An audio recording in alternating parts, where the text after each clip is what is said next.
Sveiki, mielieji! Namastė visiems čia susirinkusiems mano Igneta Yoga YouTube kanale. Tai aš esu Igneta, kas dar manęs nežinote, jogos, sąmoningo kvėpavimo, saviugdos ir savirealizacijos mokytoja. Ir šiandien mūsų tema yra energetiniai ryšiai. Tai iš karto turbūt jums klausimas kyla, kas tai bus ir apie ką tai.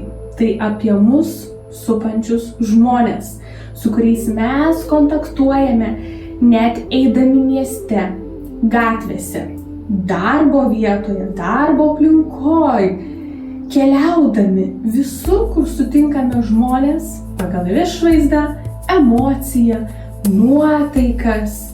Mes prasilenkdami netgi gatvėje tiesiog susitinkame pirmiausia akių lygyje, akių kontakte ir jau matome žmogų.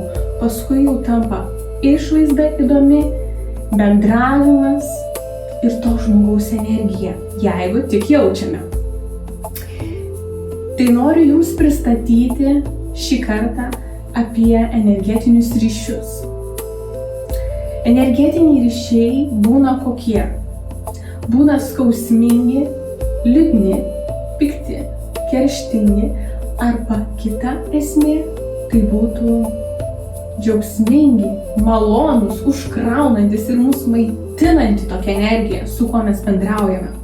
Daug žmonių susiduria taip pat su energetiniais vampyrais, kai mes po to jaučiamės tiesiog išsekę po bendravimo, grįžtam namo ir net nesuprantam, kodėl taip nutiko, kodėl aš taip jaučiuosi prastai, nuotaikos nėra. Kažkaip buvau iš ryto puikios nuotaikos, bet pabendravau su tuo žmogumi, ar tai vyru, ar tai moterimi, o gal netgi su vaiku. Ir nuotaika ir energija kritusi ir nieko visiškai nesinori daryti. Tai jau pirmas požymis, kad bendravote su tuo žmogum, kuris yra nusiurbėjęs jūsų energijos. Ką daryti toliau? Žinoma, reikia valytis ir dar kartą tik valytis, švarinti save ir dėti apsaugas ant savęs, kad jūs esate šviesos burbule, stiprus ir stipri ir niekas jums negali pakenkti. Na ir apie tai daugiau neišsiplečiant, o einant prie esminių dalykų, tai noriu pristatyti teoriją.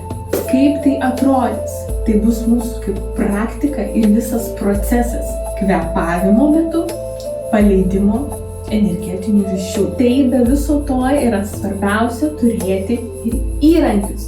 Tai vienas iš jų įrankis yra raudonas siūlas, kam jis naudojamas. Taigi energetiniams ryšiams tai yra kaip simbolis, kai esame susijungę. Tai yra naudojamos dvi žvakės. Tai pavyzdžiui, mano vardas Igneta ir noriu paleisti asmenį, pavyzdžiui, buvusius santykius su Dariumi. Ja? Tai čia mes įrašysime Igneta, Darius prie pasirinktos žvakės. Aprišime siūlų, užrašysime runas, o runos tai bus Ansus ir Kenas. Jeigu daug jaučiame minčių, daug galvojimo, tai Ansus rašome transformacijai ir pilnam sudeginimui ir paleidimui, kadangi dirbsime su žvakėmis, tai bus Kenas, runa. Su runomis jau dirbau, galima sakyti, kad gerus metus, gal netgi jau ir daugiau. Bet tiesiog kiekvienas renkamės, kas mums rezonuoja, kas mums atlieka iš tikrųjų darbą ir kas patinka, kas iš tikrųjų veikia pagal rezultatą. Tai vat šiomis metodikomis tai ir yra pagrindiniai instrumentai mūsų. Aišku, apsismilkinimas, tai reiktų turėti bent jau Palo Santo lazdelę. Galite tikrai, manau, daug kur nusipirkti, spiritual įvairiose dvasingumo parduotuvėlėse. Ir jeigu norite santykių temai, dar rekomenduočiau ar tai turėti koralą, ar tai rožinį kvarcą, kad su meile, su nuoširdžia meile mes paleistume tai. Ir viskas tiesiog, kai jau degs ir bus nurodymas, mes atliekame tuo pačiu ir paleidimą su vizualizacija. Ir noriu dar pakalbėti, kokie būna požymiai, kad tikrai jums to reikia. Ką jaučiate?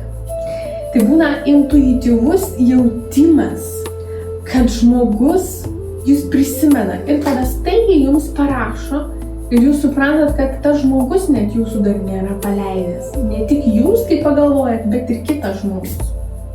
Gaunat iš jo žinutes. Tada kitas dar momentas yra prisirišimas toksai stiprus. Kada tu pats ar pati vis galvoji, ateina tos mintys ir dieną, ir naktį, ir po metų dar sugrįžta, po pusės metų, po kelių metų, ir vis tiek galvojimas yra. Toliau energijos netekimas būna po bendravimo. Tai čia dažniausiai su nepažįstamais, eiliniais žmonėmis, galbūt darbo aplinkoje, galbūt šiaip kur nors išėjus, pabendravus ir grįžtat namo ir galvojat, kažkas tai buvo, tai irgi reiktų nuo to žmogaus, su kuo bendravot, atsirišti, nes prisijungti, susirišti yra labai lengva, užtenka tik bendravimo, žiūrėjimo į akis, ką jau kalbėti apie fizinį kontaktą, kai mes jau artimai suartėjame, ne? Jaučiama taip pat šiluma arba veržimas, spaudimas pilvo, gerklės ir širdies srityse. Tai irgi jauskit, kai bendraujat su kuo nors, ar nebūna tokio, kad kūnas įsitempęs ir jaučiat kažkur veržimasis. Būna be abejo ir sapnai nakties metu, kad jūs sapnuojate tą žmogų, nors galbūt jau ilgą laiką net nebendravot ir jums tikrai yra nesuvokiama, kodėl aš dar vis jį sapnuoju. Tai čia irgi reiktų labai atkreipti tai dėmesį. Jausmas būna toks, kad ir po kiek tai būtų metų laiko, bet jausmas, kad jis vis dar šalia, nors fiziškai to žmogaus šalia jūsų nėra. Tai būtų tokie pagrindiniai, sakyčiau, požymiai ir kodėl tai svarbu yra. Nes ten, kur energija mums yra gera, nuoširdi, maloni, tai ta energija mus maitina. O ta energija, kuri piktavališka, nėra nuotaikos, liūdna, atgrasi ir keistai jaučiamės, ar net kažkoks apima labai keistas jausmas, šaltis, tai ta energija mus sekina ir išsiurbia iš mūsų energiją. Tai dėl šių požymių step by step, mėlėjai, todėl reikia nepamiršti savęs, savo energijos ir ją pasirūpinti. Ir po viso šito, kai jau nusistatote, su kokiais žmonėmis jūs norite paleisti, nes šį kvėpavimo ir ritualo procesą galite kartoti visada, kiek norite, ir su keletą žmonių. Su vienu padarote, abiem žvakėm, po to su kitu, su trečiu, kad ir visiems, bet tai svarbu daryti per delčią, nes delčia yra paleidimo laikotarpis, kada mes viską valomės, paleidžiame. Tai atminkite, tai ne per jaunatį, ne per pilnatį, bet per delčią. Ir kad nepamirščiau jums kažko dar paminėti, tai tikriausiai paskutinis dalykas, bet pats svarbiausias, kai jau mes viso proceso metu, kada jau žvakės dega, runos užrašytos, siūlas apvyniotas, paruošta erdvė ir žvakės mūsų, ir runos, mes deginame ir jau viską tiesiog vizualizuojame. Kaip tai atrodo? Tai aš meditacijos